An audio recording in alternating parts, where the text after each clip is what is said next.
Chapter 2. The Curse of the Baskervilles. Dr. Mortimer began the statement of his problem by telling us that he had an old document in his pocket. "I know," interrupted Holmes, "and I think its date is approximately 1730. I can see a couple of inches of it sticking out of your pocket, and I would not be a very good expert if I couldn't date it from the writing I see on it, especially the way the letter S is written." When Dr. Mortimer had overcome his surprise, he explained that the exact date was 1742, and that it was a statement of a legend that ran in the Baskerville family. "It is an old story," he said, "but I must make a decision within 24 hours, and the problem I face cannot be understood unless you also know this story. Please allow me to read it to you. There are several versions of the story of the Hound of the Baskervilles, but since I am descended from Hugo Baskerville, I have written the story as it has been passed down. My sons do not allow the evil of the past to rule your days, but be careful, so that the terrible things our family has suffered will not return." In the middle of the 17th century, the Lord of Baskerville Hall was a wild and evil man called Hugo, who fell in love with a farmer's daughter who lived nearby. She was a good and gentle young lady and did everything she could to avoid him. One night, however, when Hugo knew that the farmer and his sons were not home, he went to the house with some of his friends and carried her off to the hall, where they locked her in an upstairs room while they ate and drank noisily downstairs. The poor girl was very frightened, but she managed to climb out of the window and began to run home. Hugo, however, soon noticed that she was gone, and he ran downstairs in great anger. He stood on the table and swore that he would give his soul to the devil if only he could catch the girl before she got home. He chased the girl on his black horse, with his hunting dog showing the way. His friends soon followed on their horses, still drinking and shouting. There was a bright moon that night, and they could easily see where they were going, although Hugo was by now a long way in front of them. Then they saw a shepherd, who told them that he had seen the girl being chased by the hounds and Hugo, and behind him a hound that was the most frightening animal he had ever seen. Soon they saw Hugo's riderless black mare, obviously frightened. It was galloping back toward the hall as fast as it could. A little further along, they saw Hugo's hounds, frightened and hiding behind some bushes at the top of a narrow valley.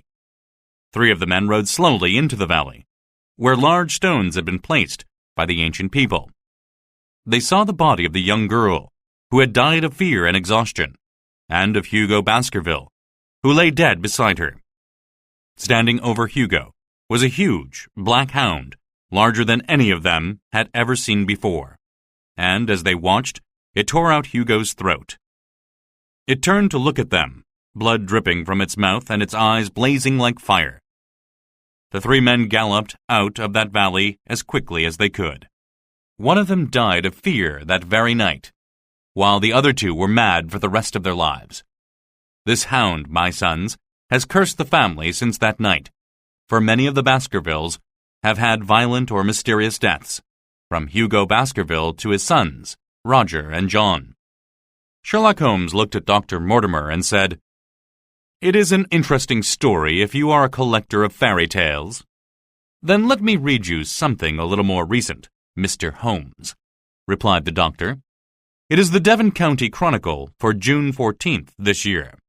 He took a folded piece of newspaper out of his pocket and began to read. "The recent sudden death of Sir Charles Baskerville will sadden everybody in the county.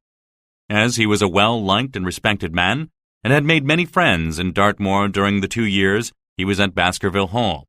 He had made a lot of money in South Africa, and, being childless, was using his wealth generously to benefit the community. The inquest into his death only heard from the 2 servants at the hall, Mr. and Mrs. Barrymore, who acted as butler and housekeeper. They said that Sir Charles suffered from depression, and Dr. Mortimer agreed. Sir Charles told the butler that he was planning to return to London the next day. Then he went for his usual evening walk. He did not return, and at midnight Barrymore went to look for him. He followed Sir Charles's footprints along the muddy path until he came to a gate, where Sir Charles had obviously stopped for a time. He continued down the path until he found his master's body lying near the end of it. A man called Murphy was on the moor at the time and says that he heard shouting, but he was drunk at the time and was not to be trusted. There were no signs of violence on the body, although the face had an expression of fear. The post-mortem reported that Sir Charles had a weak heart and died of a heart attack. The inquest made it clear that stories of a huge hound that some villagers had heard should not be believed. The heir of Baskerville Hall is Mr. Henry Baskerville, the son of Sir Charles's younger brother. It is believed that Mr. Henry Baskerville is in America at present. "That's more interesting," commented Holmes when Mortimer had finished. "I had read about the death, but I was busy on another case at the time. Do you know anything more than what is in the newspapers?" "Yes, indeed. I have not told anyone because I am a man of science and did not want to endorse a superstition or scare away the new owner of Baskerville Hall. The only educated men for many miles in the moors are Mr. Franklin, of Laughter Hall, and Mr. Stapleton, the naturalist. Sir Charles would never go out onto the moor at night for fear of being attacked. He asked me several times whether I had heard the hound howling at night, but I never had. I was there within an hour when he died. Everything said at the inquest was correct. I went over to see his body. He lay face down on the ground with his arms out and his fingers dug into the ground. At the inquest, Baskerville said that he saw nothing else, but I did. I saw footprints, Mr. Holmes." "Footprints?" said Holmes, leaning forward. "A man's or a woman's?" Mortimer looked at us for a moment before replying. "Mr. Holmes, they were the footprints of a gigantic hound."